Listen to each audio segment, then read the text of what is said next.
Shalom hermanos, shalom a todos, sean bienvenidos a este espacio en el cual vamos a dedicarnos a estudiar las Escrituras. Hemos llevado una serie de estudios acerca de los mandamientos del Creador, los mandamientos del Eterno. El día de hoy vamos a continuar con la segunda parte del estudio que comenzamos la semana pasada. Todos los jueves hacemos este estudio en el horario de las 19 horas. La semana pasada estábamos estudiando las leyes de la herencia. Esta es la parte número 2. Vamos a ir allá a hacer un recuento muy rápido y breve para poder comprender e ir entendiendo cómo trata el Eterno, cuál es la voluntad del Eterno en el tema de la herencia y del linaje, la importancia que tiene esto, ¿no? Habíamos visto también los límites de la tierra, cómo el Eterno prometió a Abraham que le daría la tierra desde el Nilo, aquí abajo en Egipto del sur, hasta el Éufrates, y cómo solamente desde Dan hasta Beersheba era el territorio que ellos habían recibido. Por lo tanto, el Eterno no puede dejar su palabra que caiga en tierra, una palabra que no se cumpla, sino más bien el reino, aunque al momento no lo veamos como algo que digamos, ¿cómo es posible que se establezca este reino milenial en el mundo en el que nosotros vemos hoy en día y existimos y nos movemos? Pues conocemos que va a ser así. ¿Por qué? Porque el Eterno todo lo que ha dicho se ha cumplido. Falta aproximadamente un 10% de las profecías de lo que el Eterno ha hablado, se tiene que cumplir.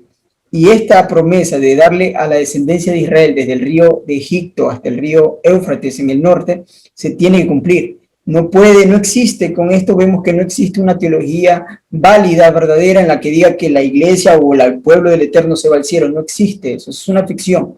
Realmente el reino al cual se promete en todos los profetas, el que prometió Moshe, el que prometió Yeshua y sus discípulos, es aquí en la tierra, haciendo eco de las palabras del Eterno, aquí en la tierra específicamente en el Medio Oriente, cerca en las costas del mar Mediterráneo, es donde se dará el reino del Eterno. Habíamos visto que eso había sido un pacto, un convenio que el Eterno había hecho con Abraham, y eso nadie lo puede cambiar, eso lo deja como un sello de seguridad. También vimos la explicación de cómo somos injertados dentro de este pueblo para tener herencia juntamente con el Mashiach, ser coherederos juntamente con él. Hablábamos del censo y de que era necesario un censo y se va a hacer un censo antes de la repartición de la tierra que llega a futuro. Habíamos explicado las leyes del censo, de que esa fue la razón y por cuál fue la razón por la que hubo castigo en la época que David hizo un censo, fue porque no lo completó, no lo hizo correctamente. Joab no cumplió, no censó a la tribu de Benjamín y murieron como 7,000 varones porque no cumplieron este mandamiento, porque aquí este mandamiento habla de una pena de muerte para el que no paga el medio ciclo. Si no lo censaron, no pudieron pagar y realmente era culpa de David por no continuar con el censo. Y ahí fue donde se manifestó el templo, ¿no? Bueno, todo esto, hasta aquí habíamos avanzado la semana pasada. Hoy vamos a iniciar la segunda parte de las leyes de la herencia. Quiero remitirme a lo que dije, de que estamos hablando de leyes del futuro. Un profeta llamado Ezequiel. Ezequiel realmente fue a quien el Eterno le dio la visión más precisa y con mayor detalle de los últimos tiempos, de la época milenial y cómo se va a organizar todo esto. Realmente es claro en los profetas que el reino será aquí en la tierra. Ezequiel, del capítulo 40 al capítulo 48 de su profecía, él escribe y detalla con muchas explicaciones, porque se le dice a él, mira, conserva esta visión y enséñala a los hijos de Israel.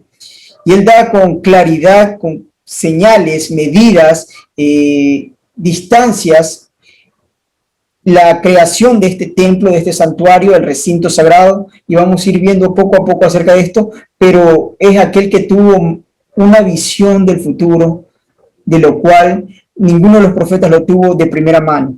Los profetas vieron como una visión desde lejos, pero él estuvo cerca, él fue enviado realmente por un querubín, un hombre que dice que brillaba como bronce, un hombre alto que lo acompañó y lo llevó a él a conocer el templo y la tierra en la época de la restauración, al futuro. Entonces, por lo menos estos 8 capítulos nos hablan de la claridad que el reino será aquí en la tierra. Por ejemplo, en el capítulo 40 del libro de Ezequiel, él tiene una visión y describe en general el último templo. Más o menos lo que él ve es esta maqueta, la cual es hecha por una arquitecta, Sonia Hidalgo Zurita.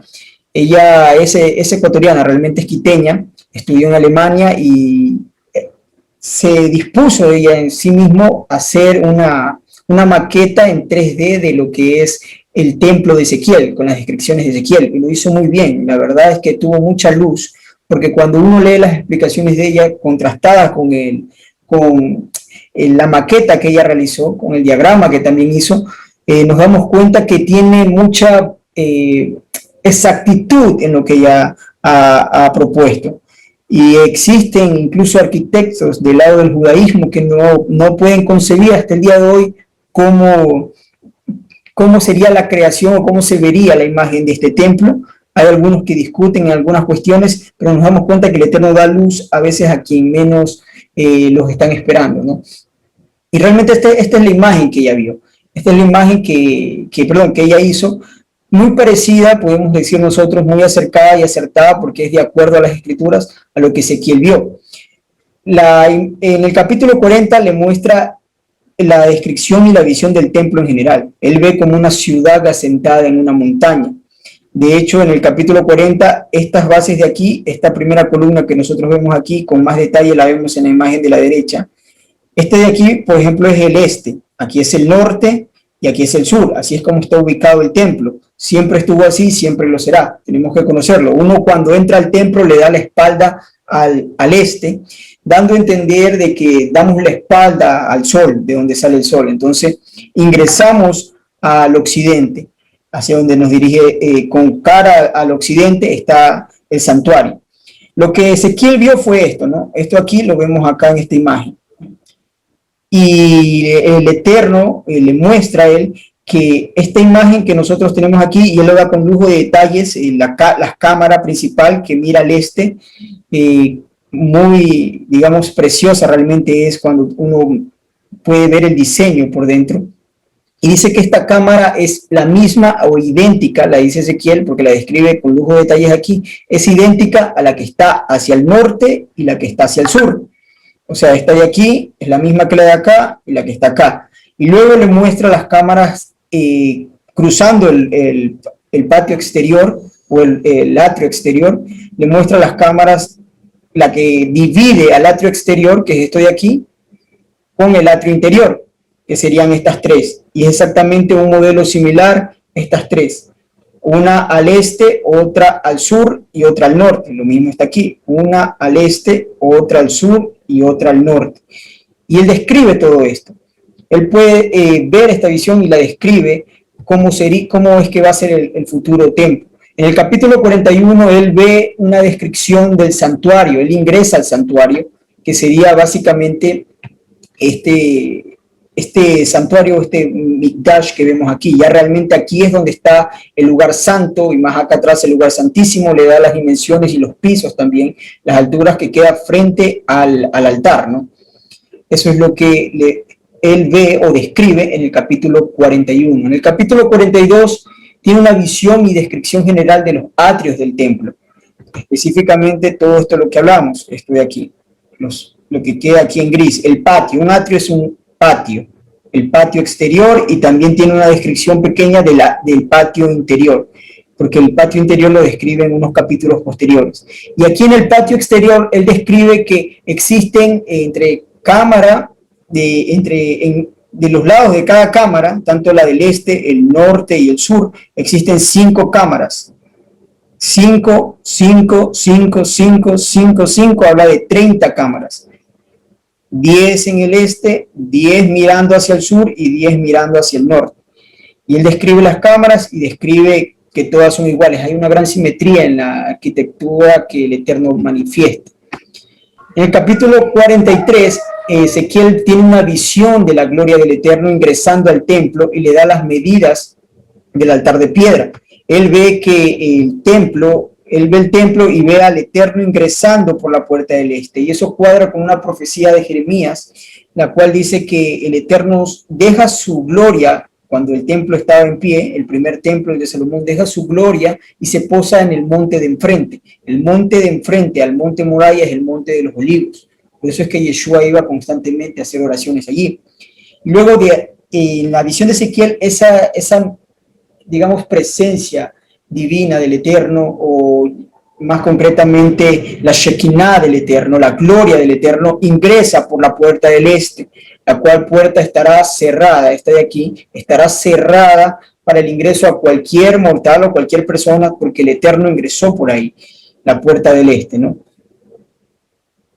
Y le muestra también las medidas y los detalles del altar en el capítulo 43, el altar de piedra, cómo iba a ser. Algo curioso con el altar, si conocemos nosotros la Torah, vemos que nos dice que la Torah que el altar tendría que ser de rampa y no puede haber gradas para que no se vea tu desnudez, dice, a la hora de subir y presentar ofrendas. Pero en el libro de Ezequiel sí describe que serán ya no rampas, sino gradas. Y ahora mirando hacia el este, porque antes estaba mirando hacia el sur, pero ahora mirando hacia el este.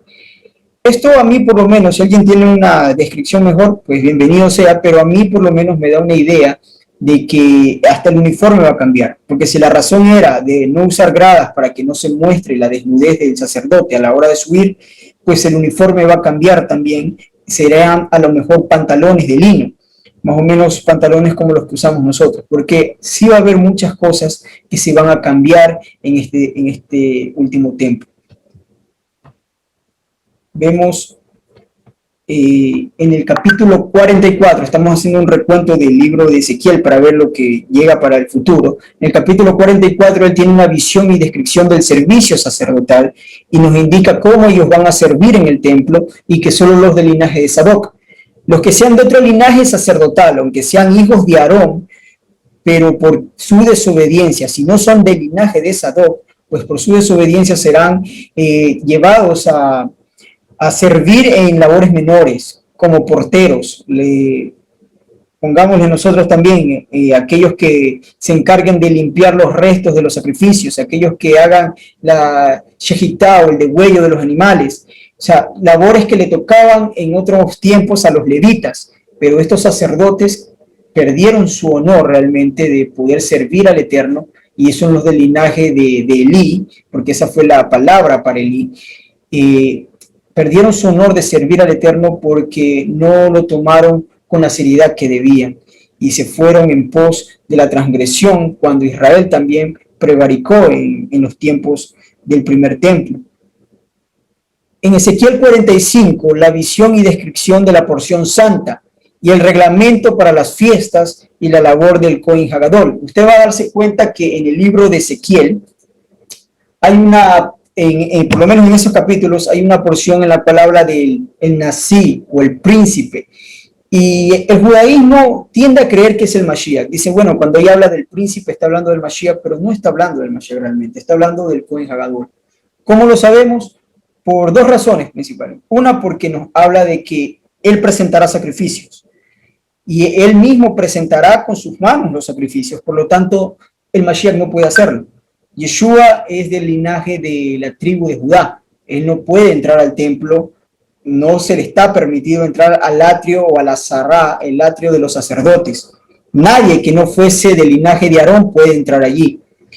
Hay un espacio cerca, hacia el este, donde se sentaba el rey del linaje de David. Solo hasta ahí él podía llegar, pero más de eso no. Y él no podía manipular la sangre, eso está prohibido por la Torah. Por lo tanto, entendemos que cuando habla estos capítulos del Nasi, está hablando de el sacerdote, el sumo sacerdote del linaje de Sadoc.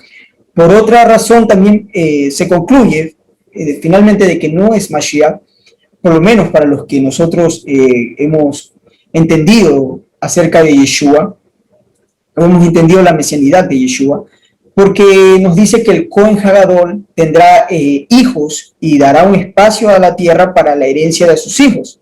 por lo tanto no es Yeshua. Yeshua con un cuerpo glorioso como el que él tiene en estos momentos, no puede presentarse ni para servir sacrificios, ni para una reproducción física o engendrar hijos, no se puede. Por lo tanto, la conclusión más lógica es de que está hablando del Nasí, el sumo sacerdote, quien es el que está haciendo esa labor, ¿no? Nos habla en ese capítulo, el capítulo 45, de las reglas de las fiestas. Por ejemplo, nos dice que la fiesta de Pesach ya no va a ser el día 15, no se la comerá el día 15, se la comerá el día 14. Muy similar a lo que nosotros hacemos por el mandato de Yeshua, que lo hacemos el día 14, como él lo hizo el 14, no el 15. Acuérdense que el Pesach se mataba el 14, pero se comía el 15, eso dice la Torá. Pero con Yeshua nosotros comemos el Pesach, el pan sin levadura y las hierbas amargas el día 14. El 15 no hacemos nada absolutamente más que verlo como tal vez un día de reposo, porque no hay templo. También describe en el capítulo 45 de que no se hará un Pesach con cordero, sino con un toro, con un becerro. Y será presentado no como un sacrificio de algún tipo de expiación, sino más bien como un sacrificio de holocausto, un sacrificio de gratitud, de shalom al Eterno. Entonces, esto nos muestra el capítulo 45 del libro de Ezequiel y nos muestra la porción santa de la tierra. Vamos a ir allá para que tengamos una visión más clara de lo que estamos hablando, ¿no? En este diagrama que nosotros vemos aquí, acá a la derecha, ya lo vamos a ver, esto es lo que muestra el capítulo 48 del libro de Ezequiel, el capítulo 48, la repartición de la tierra por las tribus, pero en la parte de la izquierda, este cuadrado que nosotros vemos aquí, esta es la tierra, la porción santa de la cual se habla en la escritura. Esta será el territorio santo. Y vamos a explicar estos mapas y estas imágenes. Nosotros tenemos aquí la imagen o el mapa de cómo va a ser realmente la repartición de las tribus, por sus tribus, y realmente así lo describe el libro de Ezequiel. Estará la tribu de Asher, la tribu de Neftalí, la tribu de Manashe, la tribu de Efraín, en ese orden, así van a ser. La tribu de Rubén, porque él te da los límites, o sea, no es arbitrariamente como se hizo este mapa. Si usted lee el capítulo 48, compruébelo con este mapa y se va a dar cuenta que es exactamente así como se lo describe, así en estas franjas. Viene después de Rubén, Judá, y en medio de Judá y de Benjamín se encuentra la porción para los sacerdotes o para el Eterno. Este cuadradito que nosotros vemos en medio de la herencia de Judá y de Benjamín, este cuadrado que vemos aquí en la imagen es el mismo cuadrado, solo que aquí más amplio y con más detalle acá afuera, ¿no? De 25.000 cañas de ancho y 25.000 cañas de largo. Este es el cuadrado que nosotros estamos viendo aquí. La parte de acá, esta tierra de acá y esta tierra tanto al oriente como hacia el occidente, son estas partes de aquí, que es herencia para el príncipe, para el sumo sacerdote y para su familia. Y él la puede prestar a los que no sean sacerdotes, puede prestar la tierra y será devuelta en el año de jubileo, y también puede heredársela a sus hijos, y para ellos será eternamente, pues realmente es de su familia todo esto. Tanto para la izquierda como para la derecha, para el occidente, que es el lado de acá, y para el oriente, el lado de acá. Entonces aquí vemos este cuadro. Después de Benjamín tenemos a Simeón, tenemos a Ishacar, tenemos a Shaulón y tenemos a Gad. Es la repartición de las tribus de Israel de acuerdo a la profecía de Ezequiel. Ahora, esta partecita de aquí, cualquier persona, por ejemplo, basándonos en lo que Ezequiel dice en el capítulo 44, cualquier persona incircuncisa o cualquier gentil que quiera visitar la tierra de Israel podrá entrar a todas estas tribus y visitarlas. Él no tiene ningún problema. Pero esta área, este cuadrado que nosotros vemos aquí, le estará prohibido. A cualquier incircunciso de corazón y de carne, dice el profeta Ezequiel. Esta área, que es, ahora sí vámonos a la imagen más grande, esta área de acá, 25.000 cañas de largo por 25.000 cañas de ancho, y esas 25.000 se reparten en 3 porciones. La primera porción de 25.000 cañas por 10.000 cañas es una porción para los levitas. Es una tierra para ellos, para que estén cerca del santuario y puedan servir. Este cuadrito que vemos aquí, que aquí se ve más amplio, pero este cuadrito que está en medio es esto, es este cuadrado, es el templo. Es el templo. Ahora, volvemos. Este cuadrito es el templo. que aquí se ve un poco más la descripción, que es 500 cañas, 500 codos por 500 codos realmente. Estoy aquí. Y vemos aquí nosotros, esta primera porción es para los levitas. La segunda porción de 25.000 cañas por 10.000 cañas es la porción para los sacerdotes. Toda esta tierra, alrededor vivirán del templo. Les decía, una persona que no sea por lo menos los primeros años, antes de que las naciones empiecen a entender la Torá, por lo menos los primeros años, ningún gentil, ningún pagano podrá acercarse a estos límites. Nadie podrá entrar a estos límites. Peormente al templo que está en medio de ellos. No podrán entrar a ninguno de estos límites de la tierra porque es la porción santa del Eterno. Todo esto describe el libro de Ezequiel. Ahora, en la última porción que queda de 5.000 cañas por 25.000 y 5.000, nos describe que será una tierra, ya aquí sí pueden entrar las otras tribus de Israel, cualquiera de esas tribus. De hecho, esta es la ciudad. Esta sería la Jerusalén de aquella época, la ciudad de Jerusalén de aquella época. Hacia el lado derecho, hacia el lado izquierdo, o lado del oriente, hacia el lado del occidente, nos vamos a encontrar con tierra para los ganados y para los cultivos.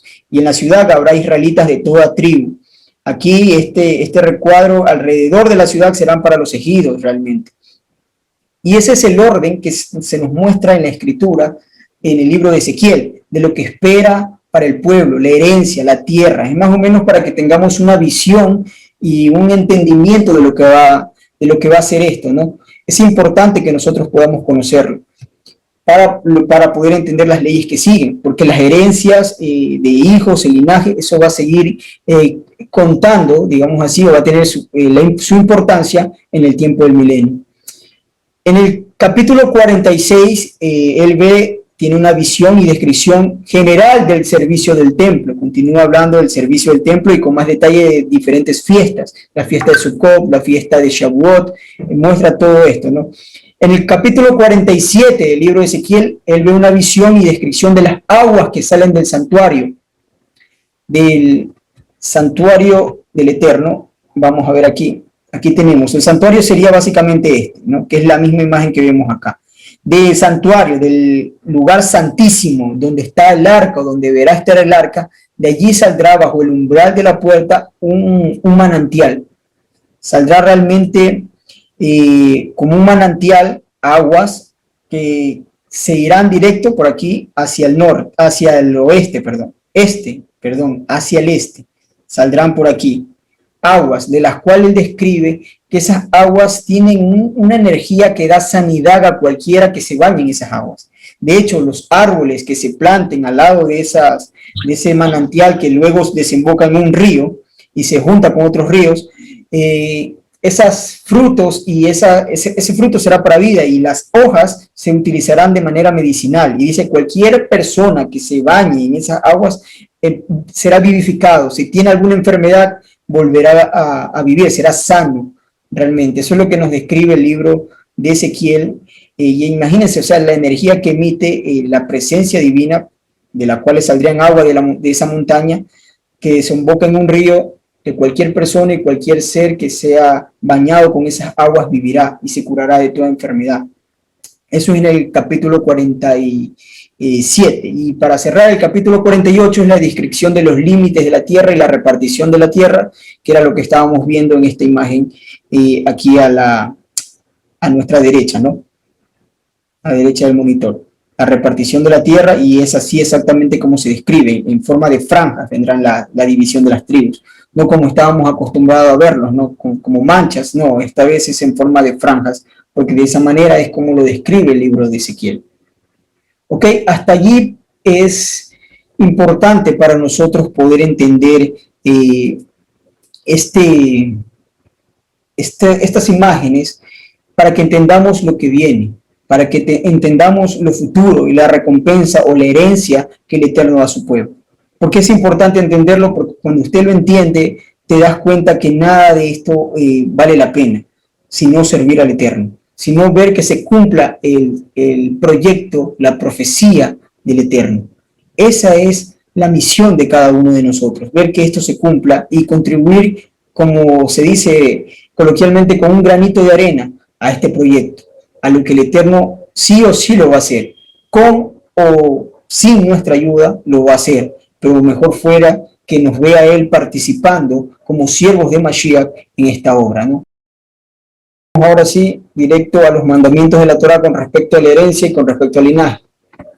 Leyes de la herencia. Esto está en el libro de la Torah, el libro de Bamidbar, el libro de Números, el capítulo 27, del 8 al 11. Dice lo siguiente: y a los hijos de Israel hablarás diciendo, cuando alguno muriere sin hijos, traspasarás su heredad a su hija. O sea, cuando alguien muere sin hijos varones, pues entonces la herencia le corresponde a su hija. Si tuvo hijas, a la hija mayor. Si no tuviera hija, le darás la herencia, estamos hablando de la herencia de la tierra, le darás su herencia a sus hermanos. O sea, a los hermanos de él. Si murió sin hijos, si murió sin hija, pues entonces le corresponde darles la parte de su herencia a sus hermanos. Dice, si no tuvo hermanos, era hijo único y no tuvo hijos y murió, dará su herencia a los hermanos de su padre o a alguno de sus tíos, ¿no? Porque ya con él muere el linaje de su padre, no dejó descendencia, su padre no tiene hermanos, pues entonces se traspasa a alguno de sus tíos, los hermanos de su padre. Y si su padre no tuviera hermanos, dieren su herencia a su pariente más cercano, si su padre no tiene hermanos, pues daréis su herencia a su pariente más cercano de su linaje. ¿Por qué? Porque la tierra tiene que mantenerse dentro del linaje. Si ya no tuvo hijos, no tuvo hijas, no tuvo hermanos, no tiene tíos, pues entonces se pasará la herencia al pariente más cercano que sea de su mismo linaje o desciendan del mismo patriarca, obviamente de la misma tribu. Y esta será para los hijos de Israel, esto será por estatuto de derecho, como Yahweh mandó a Moshe. Es importante que nosotros conozcamos estas reglas porque, como les digo, en el milenio no van a pasar, o la herencia de la tierra de Israel no va a ser personas en su totalidad, cuerpos transformados. Quienes van a heredar la tierra de Israel serán aquellos de los que hablan la profecía, que se encuentran dispersos en Asiria, que se encuentran regados en las cuatro esquinas del mundo y que ni siquiera algunos de ellos saben que son linaje de Israel, pero para ellos es la herencia por la promesa que se le hizo a Abraham. Aquellos que conocen a Mashiach y han servido, han dedicado su vida al servicio del Eterno, pues entonces tendrán el privilegio de obtener el galardón de un cuerpo transformado y ellos serán los jueces, los que conozcan estas leyes. Cada uno de nosotros que nos encontramos aquí en este momento hablando por esta transmisión, tenemos en nuestras manos el potencial de alcanzar ese galardón. Es por eso que necesitamos aprender estas leyes, porque si no aprendemos estas leyes, pues ¿cómo vamos a juzgar a nuestros hermanos israelitas? En el momento que alguien muera sin descendencia, obviamente resucitará al final del milenio, pues murió, pero vivió. Dice, el malo vivirá 100 años, el justo y el bueno, pues cuántos años más, vivirán como la época de antes del diluvio, tendrán años extensos, eso se volverá a cumplir, habrá shalom, habrá justicia, será un tiempo en el cual el Mashiach realmente detendrá las guerras, porque dice que convertirán sus armas en rejas de arado, en armas de arado, en herramientas, de arado, convertirán sus armas también en hoces. O sea, estamos hablando de que el capital y los recursos que el planeta entero utiliza hoy en día para la milicia, para la industria armamentista, para el espionaje y todo lo que tiene que ver con las guerras, será dedicado a la agricultura, porque de esa manera es como vamos a vivir en el milenio. O sea, vamos a vivir de la tierra, vamos a vivir como el Eterno mandó. Es una perversión terrible el sistema en el que vivimos. Granjas humanas es lo que vemos en todas las ciudades, donde si yo tengo hambre tengo que salir a comer, a comprar mi comida al supermercado, compro mi botella de agua, compro mis productos reprocesados y me hago mi comida. Esa es una manera terrible de vivir y el Eterno no creó eso realmente. Somos presos de un sistema, en las ciudades somos presos de un sistema. Aquellas personas que viven en el campo tienen por lo menos una idea más clara de esto y es terrible también cuando las personas del campo pues empiezan a pensar que es mejor ir a vivir a las ciudades. Es decir, no, es que quiero ser citadino, aquí está muy, muy aburrido, es mejor vivir en la ciudad, es terrible, no saben el estrés al que se enfrentan. O sea, donde tienes que ver cómo te las arreglas para sobrevivir, para comer. Cuando en el campo simplemente sales al patio de tu casa, te dio hambre, coges un mango, quieres una limonada, arrancas los limones de allá afuera, te dio ganas de pescado, avanzas al río de allá, bebes agua y sacas y pescas y te sirves para tu comida. Esa es la idea que el Eterno proyectó para su pueblo y proyectará y se regará alrededor del mundo entero, un sistema perfecto, un sistema agrocultural, va a ser el calendario del mundo entero y va a ser la vida de Israel. Eso tenemos que tenerlo claro, ir teniendo ya la imagen clara de lo que va a venir. O sea, realmente así vamos a vivir y viviremos de la tierra. ¿Ok? Vamos avanzando. Y nosotros, aquellos que, bueno, los que se esfuercen realmente para agradar al Eterno, para servir a su Rey, que es Yeshua, en lo que Él nos ha encomendado en esta vida, pues y ganen ese galardón de tener cuerpos transformados, porque yo sí creo que no va a ser todos, sino aquellos que ganen ese galardón, porque no es tan fácil. Ellos serán los jueces, los reyes, quienes van a gobernar no solo en Israel, sino en medio de las naciones. Continuamos. La Torá está diseñada bajo un orden patriarcal y eso debemos comprenderlo. ¿De dónde se origina eso? Pues en Génesis capítulo 3, recuerden que hay una sentencia por lo que ocurrió con el Nahash y el Eterno dice, tu deseo será para tu marido y él se enseñoreará de ti. Esa última parte, se enseñoreará de ti, está hablando de él es tu Señor. Realmente no, y el varón no está para oprimir a la mujer, sino para ser su líder, para guiarla realmente, para ser un ejemplo de cómo se agrada al Eterno, pero la mujer en ningún momento, o sea, debe entender que el varón es la cabeza del hogar, como lo dice Shaul. Dice, quiero que sepan que Mashiach es la cabeza de todo varón, y el varón es la cabeza de la mujer, y el Eterno es la cabeza de Mashiach.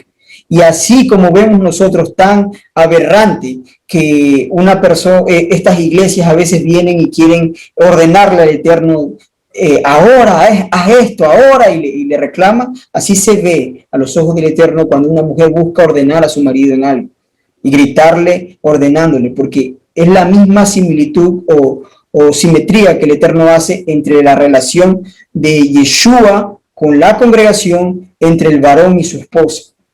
El mismo respeto, dice Shaul, que debe tener la congregación a Mashiach, y el mismo orden y sometimiento es el mismo que la esposa debe tener al marido. De igual forma, el mismo orden que Yeshua presentó para con la congregación, que dio hasta su vida para santificarla, es el orden y el mandato que se le da al varón para con su esposa. Si es necesario dar su vida para que ella se santifique, para que ella entre o conozca el camino. O sea, es la idea que él está proyectando. Es parte y parte, ¿no? El hombre ame a su mujer y la mujer respete a su marido. Esa es la orden que da. ¿Cuál es el fin de todo lo que estamos diciendo? Que no nos asustemos realmente cuando decimos que la Torá y el reino del Eterno es patriarcal. No, esta palabra patriarcal en estos tiempos es algo negativo, pero no es negativo, realmente es algo bueno. Y vamos a ver por qué, porque todo es cuestión de linaje. Todo en la Torá es cuestión de linaje. La herencia es cuestión de linaje. No se podría dar una herencia a un pueblo si no es por el linaje de Abraham, y no se podría haber repartición de la tierra en medio de las tribus si no es por medio del linaje. Porque el Eterno, en el momento de hacer el censo, antes de llevarnos a la tierra por medio de Yeshua, Él hará una reunión y repartirá cada cual su nombre y repartirá cada cual a su tribu, y así también le dará lugar en su heredad. Y aún aquellos que no son del linaje de Abraham, pues, pero se juntaron para guardar la Torá, ellos entrarán y tendrán parte en medio de cada una de las tribus de Israel y tendrán su tierra, su heredad, porque guardaron la Torá, guardaron los mandamientos del Eterno. El juicio más severo de la Torá, Números capítulos 15, verso del 30 al 31. Serás cortado del pueblo. Esa le encontramos en varios pasajes, esa frase. Será cortado en medio de su pueblo. Ese es el juicio más terrible que puede ocurrirle a alguien. ¿De qué se trata esto de ser cortado en medio de su pueblo? Y usted va a ver que estos versos siempre están acompañados es una sentencia que siempre está acompañada a pecados o está ligada a pecados que normalmente uno lo hace en secreto. Cuando alguien hace alguna transgresión en la cual deliberadamente él piensa romper un mandamiento, pero nadie se entera. nadie se va a enterar. Y siempre está ligada a ese tipo de mandamientos, ¿no? Entonces, por ejemplo, cuando habla de alguien que maldice a un sordo, dice, será cortado en medio de su pueblo. Cuando un hombre tiene relaciones sexuales con una mujer menstruosa, aunque sea su esposa, pero si está en tiempo de menstruación, dice, ambos serán cortados en medio de su pueblo. O sea, mandamientos en los cuales se hacen en la intimidad, o donde uno sabe nada más, y solo uno y el Eterno. ¿Qué implica esto de ser cortado en medio de su pueblo? Es morir sin hijos, es morir sin descendencia, es que tu linaje no prevalezca para adelante, presente, ¿no?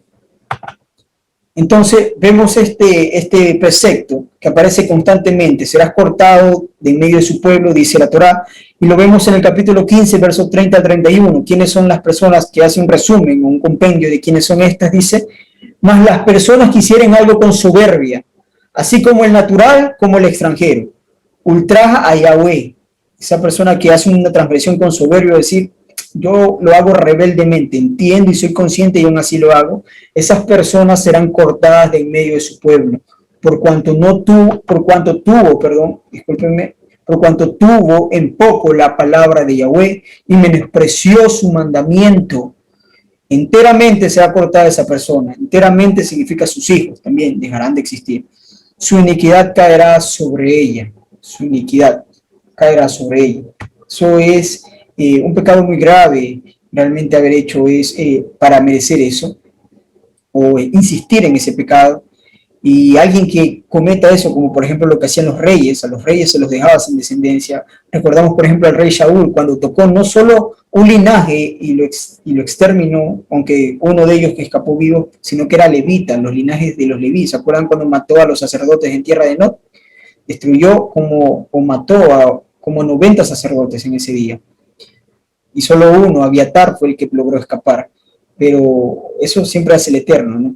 Pero eso es terrible, o sea, el castigo de Shaul fue exactamente lo mismo, no quedó ninguno de su linaje vivo que pudiera reclamar el trono. Y por eso fue que subió David.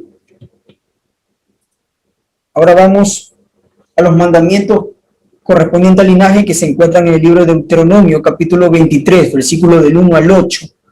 Deuteronomio, capítulo 23, versículo del 1 al 8, dice, no entrará en la congregación de Yahweh el que tenga magullado los testículos o amputado su miembro viril.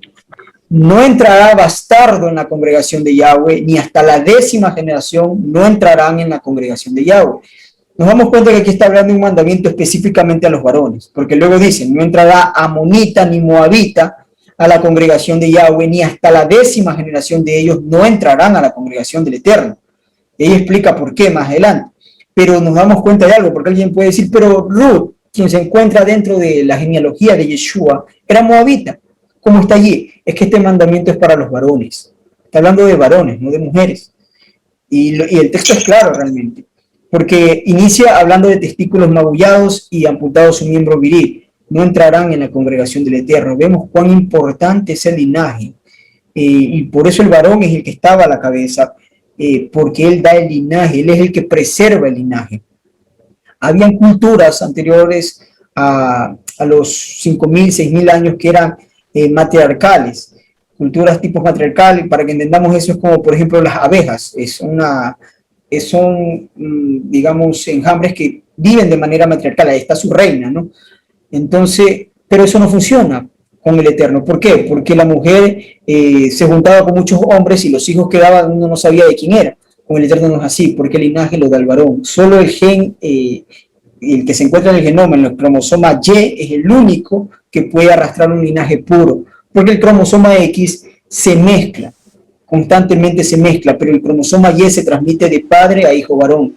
Y no cambia, tiene algo que no cambia, se junta, se mezcla, pero el cromosoma Y se mantiene intacto porque la mujer no puede alterarlo. El cromosoma X sí se altera porque tanto el hombre como la mujer tienen cromosoma X, pero siendo el varón el único que tiene un cromosoma Y, ese cromosoma Y no se altera a lo largo de las generaciones. Es por eso importante la genealogía.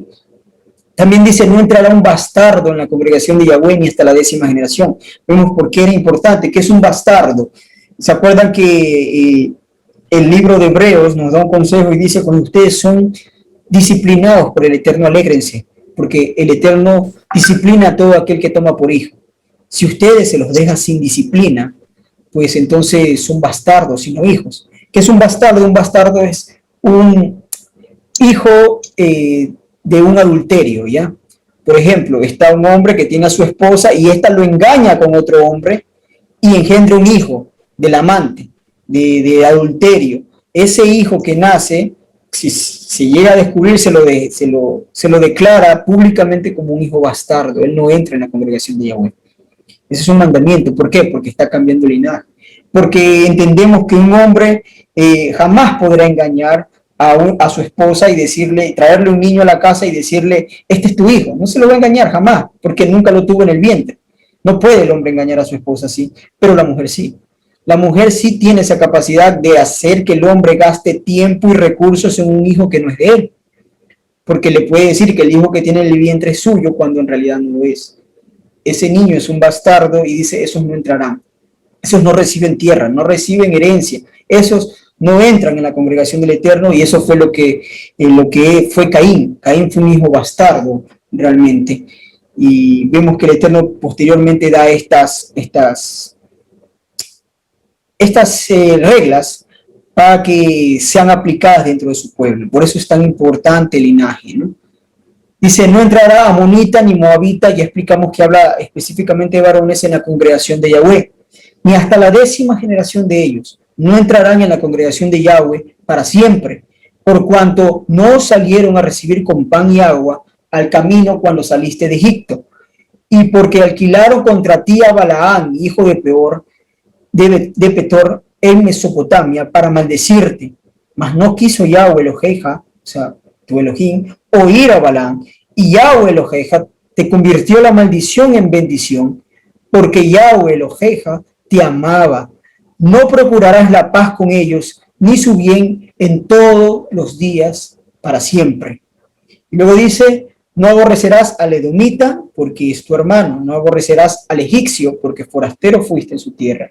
Los hijos que nacieren de ellos de la 3ª generación entrarán en la congregación de Yahweh, o serán tomados linajes legítimos de hijos de Israel. A la 3ª generación serán legítimamente llamados hijos de Israel, aunque no fueran de linaje. ¿Por qué? Porque sus antepasados, 2 generaciones más, guardaron la Torá. Es una ley, ¿no? Tanto de los edomitas como los egipcios. Vamos a ver otros mandamientos en la Torá que tienen que ver con cuestión de linaje, para proteger el linaje, muy similar a lo que estábamos viendo del hijo bastardo, el hijo producto de un adulterio, que es un niño engendrado por otro hombre que no es el marido de la mujer, ¿no? Encontramos en la Torá las leyes de la sotá, eso está en Números capítulo 5, a partir del verso 11. La sotá, o la infiel, la adúltera, en este contexto, es las pruebas de las aguas amargas. Hemos recordado ese mandamiento, vamos a hacer un repaso muy breve. Y vemos que este mandamiento tiene que ver con el linaje, porque como les digo, una mujer puede engañar a un hombre, a su esposo específicamente, y hacerle criar un hijo que no es de él. Hacerle gastar recursos, gastar tiempo y quitarle, si es que tiene otros hijos, quitarle parte de lo que le corresponde a los herederos del linaje original, que serían sus hijos, para dárselo a alguien que no es el linaje. Y eso es exactamente lo que hizo la serpiente, lo que hizo el Nahash. Y el Eterno prohíbe eso, ¿no? Es por eso que algo que es producto de pecado, es fruto de pecado, pues origina la muerte.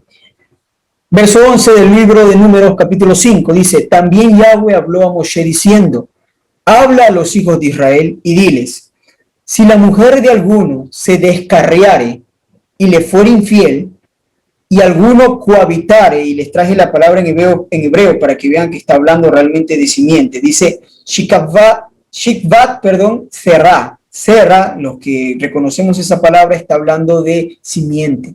Ese Shikvat Será se encuentra en otros versos donde habla No se de escucha. derramamiento de semen. Adelante, hermano. ¿Alguien estaba hablando? ¿Iban a hacer una pregunta? No, ok. Bien, está hablando de un acto en el que hay un derramamiento de cera o de semen o de semilla. Y ahí les dice, si la mujer de alguno se descarriare y le fuera infiel y y alguno cohabitar, y está hablando de un acto sexual en el que se engendra, porque puede quedar embarazada como puede que no, con ella, y su marido no lo hubiese visto por haberse ella mancillado ocultamente, o sea, no lo vio, porque si lo hubiera visto, lo hubiera denunciado y eso sería la muerte realmente para el adúltero y la adúltera, pero él no la vio, porque se mancillaron, se corrompieron, se profanaron ocultamente. Ni hubiera testigos contra ella, nadie la vio, ni ella hubiera sido sorprendida en el acto, que ya vemos, si es sorprendida en el acto, así no sea por su marido, es llevada delante de los jueces y eso es sentencia de muerte. Si viniere sobre él, o sea, sobre el marido, espíritu de celos, si está hablando de espíritu de celos, no vayamos a creer como el sistema cristiano que está hablando de que un espíritu lo posee, o sea, no, está hablando de realmente el ánimo, o sea, él empieza a sospechar, él empieza a ver, esto está raro, o sea, algo raro pasa aquí y con mi mujer, a lo mejor me fui de viaje tanto tiempo y regreso y ya quedó embarazado, ya tiene un mes o ya tiene unas semanas y no he tenido contacto con ella, algo está raro aquí, es lo que, o cualquier sospecha que él empieza a ver algo anormal dentro del hogar.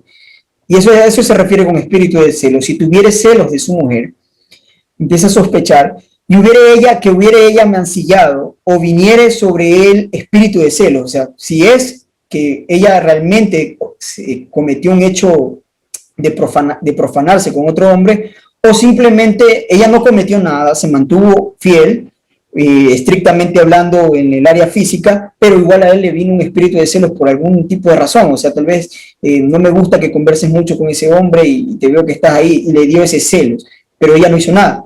Entonces, ¿qué dice? Y si igual viniera espíritus de celos sobre él y tuviera celos de su mujer, no habiéndose ella mancillado, o sea, ella no hizo nada, entonces el marido traerá a su mujer, en los dos casos, simplemente basta que él empiece a tener celos y sospechar de algo, entonces el marido traerá a su mujer al sacerdote, al Cohen, y con ella traerá su ofrenda, la 10ª parte de un efa de harina de cebada, no es trigo, es cebada, y no echará sobre ella aceite ni pondrá sobre ella incienso. Recuerden que en la oblación se echaba incienso y aceite, pero en este caso solamente se lleva la cebada. Dice porque es una ofrenda de celos, es ofrenda recordativa, para que traerá a la memoria la transgresión. Y el sacerdote hará que ella se acerque y se ponga delante de Yahweh. Y esta era, por ejemplo, si recordamos el tabernáculo, tenían que entrar, ponerse en la entrada del tabernáculo, ¿no? En las cortinas, la entrada de la puerta del tabernáculo al ingresar al atrio. En la época del segundo templo era esta puertecita de aquí. Estaban los 15 escalones que los levitas se paraban allí a cantar, los 15 salmos de ascensión, que empiezan con el salmo 113, si no me equivoco, y ahí en adelante empiezan a cantar, no, salmo 120, creo que es, sí, y empiezan a cantar estos salmos, uno por cada grada, y entraban por esta puerta. Aquí se presentaban también los que hacían voto de nazareo, o en este caso la sotá, la mujer que se llevaba para hacer las pruebas amargas, entraban aquí. Siempre en el templo, como protocolo, se entra por la derecha, y eso dice Ezequiel, y son las leyes del templo. Se entra por la derecha y se sale por la izquierda. No se entra y se sale por la misma puerta. Se entra por la derecha y se sale por la izquierda. Esta puerta nadie entraba, solo se salía. ¿Ok? Vamos a ir avanzando. Entonces, ¿qué ocurre más adelante? El varón la presenta al sacerdote, el sacerdote la hace esperar aquí, y el sacerdote sale y va a recoger lo que es unas aguas, toma agua incluso donde se lavaban las manos los sacerdotes, pero el agua pura, el agua limpia, no el agua que caía ya lavada, sino el agua pura, y tomaba polvo del suelo del templo o del tabernáculo, en este caso, donde escribe Moshe, y mezclaba esas aguas con esa tierra, perdón, ese polvo lo mezclaba con el agua.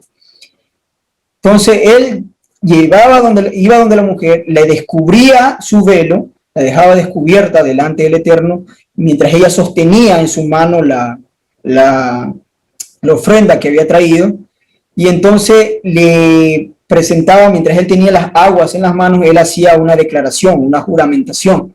Él decía: si ninguno ha dormido contigo, y si no te has apartado de tu marido a inmundicia, libre seas de estas aguas amargas que traen maldición. Pero si te has descarriado de tu marido y te has amancillado y has cohabitado contigo alguno fuera de tu marido, Entonces dice, Yahweh te haga maldición y execración en medio de tu pueblo, haciendo Yahweh que tu muslo caiga y tu vientre se hinche. Y estas aguas que dan maldición entren en tus entrañas y hagan hinchar tu vientre y caer tu muslo.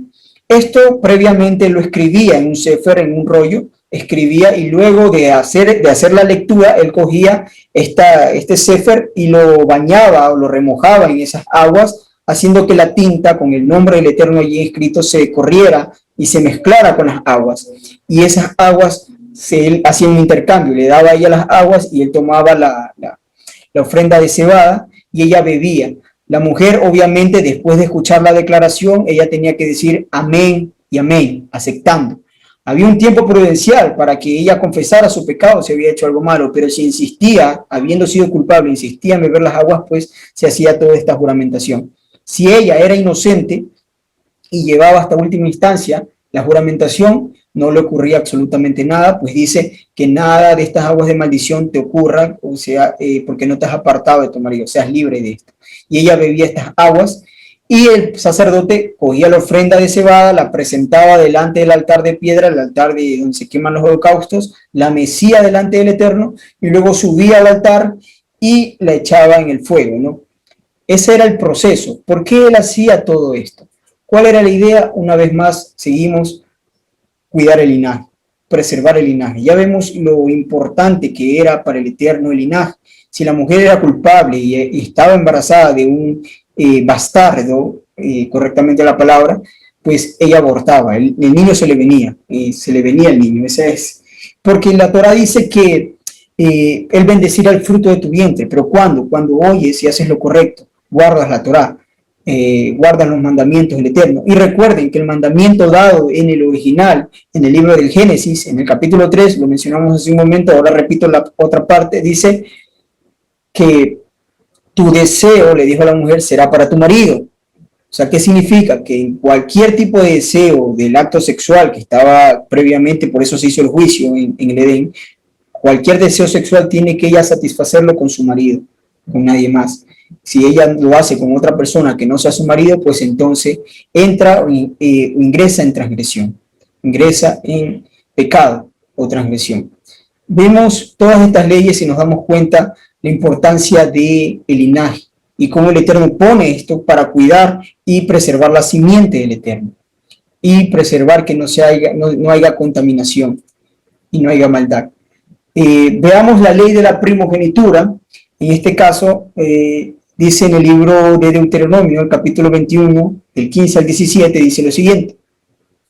Si un hombre tuviere dos mujeres, la una amada y la otra aborrecida, y la amada y la aborrecida le hubieren dado hijos, y el hijo primogénito fuere de la aborrecida, nos damos cuenta aquí que está hablando para esta cultura que tenían la costumbre, cuando era la necesidad de tener dos esposas. No estamos en ninguna manera haciendo propaganda de esto, pues la Torá nos manda a nosotros a ser ejemplo de las naciones. Verso 16 dice, en el día en que hiciera hacer heredar a sus hijos lo que tuviere, no podrá dar el derecho de primogenitura al hijo de la amada, con preferencia al hijo de la aborrecida, que es el primogénito. Mas el hijo de la aborrecida reconocerá como primogénito, para darle el doble, porque se le daba el doble de lo que se le daba a sus hermanos, de lo que corresponde a cada uno de los demás, porque él es el principio de su vigor, y el suyo es el derecho de la primogenitura. Eso tenemos claro, o sea, con el Eterno tampoco hay esas emociones o sentimentalismo, simplemente es justicia, le ampara la ley al varón que nació primero ante los ojos del Eterno. Claro está que si este varón que nació primero menosprecia la primogenitura con Esaú, esto puede ser transferible al otro hermano. Porque eso lo vimos que ha pasado más de una vez en los libros de la Escritura, ¿no? En lo que nos narra. Terminamos con esto. La ley del levirato se conoce en español, ¿no? Vamos a terminar con esto y con esto cerramos las leyes de la herencia. Verso 5 del capítulo número 20, no lo puse ahí, pero es el número 21 del libro de Deuteronomio, o 22 del libro de Deuteronomio. Dice, cuando hermanos habitaren juntos, esto es importante para entender esta ley, cuando hermanos habitaren juntos, está hablando de que viven de una manera tribal, como tribu. Ellos habitaren juntos, esa es una regla, ¿no? No aplica si los hermanos no viven juntos, no viven como una tribu. Dice, y muriere alguno de ellos y no tuviere hijos, o sea, muere sin hijos, sin descendencia, la mujer del muerto no se casará fuera con hombre extraño, su cuñado se llegará a ella y la tomará por mujer y hará con ella parentesco. Vemos que esto es claro, está hablando de parámetros claros, se aplica no cuando muere el esposo y si tiene hijos, no, o sea, no, si ya tuvo hijos, así sea una hija, ya vimos que así sea una mujer, ella es la que toma la herencia, en las leyes de la herencia, eso ya lo vimos. Está hablando de, primero, que vivan de manera tribal, y segundo, que el esposo de esta mujer, de la cuñada, haya muerto sin dejar descendencia, sin dejar ningún hijo, por cualquier tipo de accidente, porque puede ocurrir. Pero vemos que este caso empieza a filtrar a casos muy especiales que no se dan a menudo, ¿no? Dice el verso 6, y el primogénito que ella le diere a luz, de su cuñado, sucederá el nombre de su hermano muerto, para que el nombre de este no sea borrado de Israel. ¿Se dan cuenta? Porque a veces alguien puede morir sin hijos y no necesariamente eso significa que haya sido un maldito por algún pecado. Pudo haber sido un justo, pero dio la ocasión que murió accidentalmente de esta manera. Entonces el Eterno da estas reglas para darle nombre, para que su nombre no sea borrado en el linaje de Israel. El libro de la vida tiene que ver con el linaje también, no solamente con las obras, sino con el linaje. ¿Se juzga de acuerdo a las obras? Obviamente que sí, pero el Sefer es por el linaje de Abraham, para recibir la herencia. Es el linaje de la herencia y es para que su nombre no sea borrado de en medio de Israel. Verso 7. Y si el hombre no quisiere tomar a su cuñada, porque para que nos demos cuenta cómo pensaba el mundo antiguo y cómo pensaba nuestro pueblo de la antigüedad y cómo piensa ahora el hombre. Cuando leen estas reglas piensan que está hablando de algo que lo ven de una manera sexual y depravada, pero dice que en la mayoría de los casos eso no era un premio para el hombre, más bien él se negaba, y lo vimos en el caso de Ruth. Con Ruth ocurrió esto.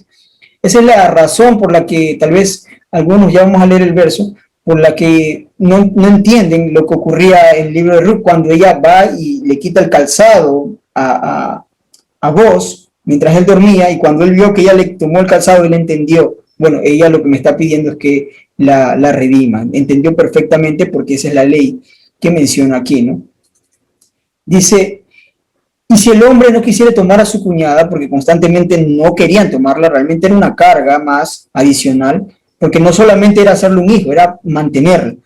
Irá entonces su cuñada a la puerta de los ancianos, a los jueces, y dirá, mi cuñado no quiere suscitar nombre a Israel a su hermano, y no quiere emparentarse conmigo.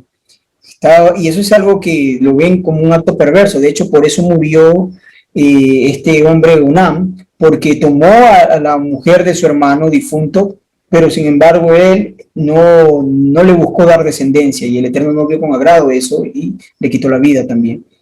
Entonces los ancianos, verso 8, de aquella ciudad lo harán venir y hablarán con él. Y si él se levantara y dijere, no quiero tomarla, después de todo dijo, ¿saben qué? No quiero, no me conviene, no puedo, no deseo, y básicamente está hablando de los que viven en una tribu, no en ciudades, de una manera tribal. Y se acercará entonces su cuñada a él delante de los ancianos y le quitará el calzado del pie y le escupirá en el rostro. Y hablará y le dirá, así será hecho el varón que no quería edificar casa a su hermano, porque era algo tomado como perverso. Y se le dará este nombre en Israel, la casa del descalzado. Esa era la idea, ¿no? Era un sobrenombre peyorativo realmente eso de la casa del descalzado. O sea, es un hombre malo, no quiso dar descendencia a su hermano. ¿Para qué servían también estas leyes? Para preservar la tierra, para que pudiera tener tierras, o se conserve la tierra dentro del linaje de su hermano. Eso fue lo que pasó con los descendientes de Mailón, que era el esposo de Ruth. Él había muerto, su padre también había muerto. ¿Quién se quedaba con las tierras de él? Pues entonces fue Ruth, instruida por Noemí, para acudir a Boaz. Boaz fue un hombre justo y le dijo, ¿sabes qué? Mira, yo no soy el pariente más cercano, hay otro que es más cercano que yo, déjame consultarle. Y el otro dijo eso, exactamente, yo no quiero. Porque le dijo, ¿quieres las tierras de nuestro hermano que ha muerto? De Elimelech, creo que se llamaba, si no me equivoco. Y él le dice, sí, claro que quiero las tierras. Y dice, bueno, pero entonces tienes que redimir a Ruth y tú eres el pariente más cercano, por eso vengo a preguntarte. Y él le dice, no, no, si es que tengo que tomarla, pues entonces no, no quiero. Y tómala tú, te cedo mi derecho. Y se le tomó el calzado a él. Y él llevó el calzado a los jueces y eso fue un trámite legal que lo hizo delante de los jueces y pudo tomar en ese lugar a Ruth en lugar del pariente más cercano que se encontraba en aquella época. Y esas tierras, ¿de quién fueron? Fueron de Obed. Y Obed fue el padre de Isaí. Isaí fue el padre de David. David tuvo ganados y tierra porque Boaz fue un hombre justo que le cedió esas tierras a este varón, perdón, a esta mujer, Ruth, dándole las tierras de su hermano para que pudiera tener herencia, un nombre en medio de Israel y no se perdiera ese linaje, ¿no?